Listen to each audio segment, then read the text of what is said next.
Okay, we're going to take a look at a few specific examples of evolution. So a lot of people would say, well, evolution, how can we see that actually happening? Doesn't it take millions and millions and millions of years? The answer is yes, it does.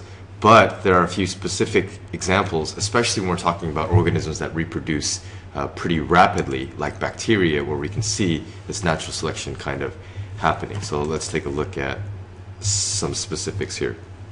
So looking at bacteria, every time you go to the doctor and you've got something going on and you don't feel well and the doctor identifies it as something bacterial related, they'll probably prescribe you antibiotics. If it's viral related, if the doctor's doing their job right, they shouldn't be giving you antibiotics, and you should be able to explain why antibiotics are no good in treating virus related diseases. But anyways, we're talking about bacteria and antibiotics being used to treat bacterial diseases. Because bacteria reproduce so quickly and there's always a chance of mutation, even if mutations are only happen 0.1% of the time, after several generations of bacteria, you're already, since they reproduce so quickly, you end up with millions and millions of these bacterial cells. And 0.1%, even if it's smaller than that, you still have a lot of different mutations that are coming about. And every now and then, some of those mutations that are occurring in those genes could actually give the bacteria a benefit, which would be make it resistant to these drugs, these antibiotics. So if that happens and it's actually a mutation that it's something in the genes that's causing it to happen, then that mutation becomes heritable. So the next generation has that same mutation. All the others will die, and natural selection will favor the survivors. And the survivors are those that carry this antibiotic resistance in their genes, which are heritable, right? They reproduce and become the predominant type. So there's a little diagram here on the right. Take a look at it. This is a graphical representation. So before selection, you have all these different varieties, these mutations, different types of bacteria, different variations of the same bacterial colony. And some of them have inherited different types of mutations. Some mutations will just kill them off. Some have no mutations. Some will have mutations that don't change any way, improve their chance of survival or anything like that.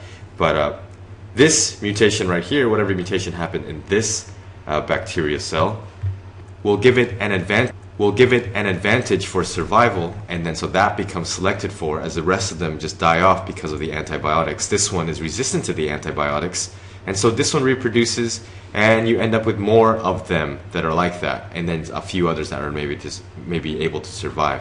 Anyways, after hundreds of generations, you may end up with just those bacterial colonies that have this antibiotic resistance that they inherited. So if you use this as a level of antibiotic resistance, you can see that this is natural selection happening. And because bacteria reproduce so quickly, we've actually observed this happening, which becomes a problem. Here's another example. The peppered moth, famous example. You probably heard of this peppered moth before. Before 1848, trees were covered with off-white lichen. So that just changes the colors of the trees a little bit. The moths were speckled and therefore camouflaged. That was just when we started making observations. The moths tended to look like that. And so when they went to land on the trees, they're pretty invisible. But as with all organisms, and especially sexually reproducing organisms, you have a lot of variations that can show up, right? The sexual reproduction helps to create variation, and then throw in mutations in there, and then you can end up with a lot of different varieties. And so black moths started showing up. It's like thinking about like an albino snake or lion in the forest. They're gonna have a hard time catching their prey because they're so easily spotted, and a hard time running away from their predators because they're so easily spotted. Anyways, variations in the peppered moth phenotype produced some black moths, and so they're really visible. Imagine this guy landing over here. Anyways, they get picked off and they die. So usually they get eliminated from the gene pool.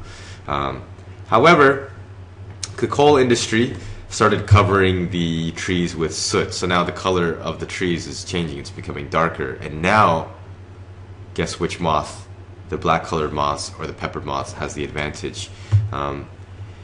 Over the years, reducing the use of coal and then trees becoming covered with algae, now we've reached a more balanced, it's called balanced polymorphism is the term that you'll use if you study this later in one of the options. But allele frequencies, you could say, become a little bit more equaled out, all right? So both types are common. So when you ask the question, who is the best adapted or which is the best adapted, it should be led to answer, well, it really depends on the situation, okay? So a polar bear in the jungle versus a polar bear in Antarctica, all right? Which is the better situation for them to survive? Where will the allele frequencies be more likely to increase or decrease? Okay, those are the examples to look at, so post any questions that you have.